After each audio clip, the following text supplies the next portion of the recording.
Well, tonight, the community is reacting after two IMPD officers were found not guilty in the death of Herman Whitfield III. Logan Gay spoke with the president of the organization and shares what they would like to see happen next. In reality, there are no winners in this particular situation. Nobody really won. It's really just devastation on all sides. Reverend David Green Sr. with Concerned Clergy of Indianapolis says he's disappointed but not surprised by Friday's not guilty verdict. Very rarely has there been justice for the community side of it, which fuels why the community lacks trust in the public safety system or in the criminal justice system, because they look at some of these things that had a lot of video to it and audio and say, now how do we draw this conclusion? Adam Ahmad and Steven Sanchez were indicted on charges of reckless homicide, involuntary manslaughter, and battery by a grand jury in the death of Herman Whitfield III in April 2022. The 39-year-old died during a struggle with IMPD officers at his home. Whitfield's family said they called police for help because Whitfield was having a mental health crisis. Police tased and restrained Whitfield before he died. I don't think you should die just because you had a mental health challenge.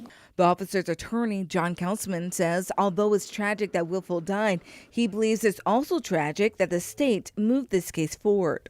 The evidence just was crystal clear that they did the best they could under difficult circumstances to follow their policies, to follow the law, and to try to help this person. It's a tragedy when someone has a heart attack in the course of tussling with the police, but it doesn't mean that the police did anything wrong. Green says he's been following the case from the beginning and knows the Whitfield family. He says they're devastated. Our heartfelt prayers and condolences goes out to them, sympathy for having to replay this, but doing the right thing by standing up, wanting to see justice, and encouraging them still to keep the faith. He says now moving forward, law enforcement and the community both have work to do when it comes to building trust and handling mental health issues. We have to find a way to hold officers accountable in situations that involve mental health, getting proper resources out there, ensuring that officers are trained. Because he says the goal is for everyone to go home safely.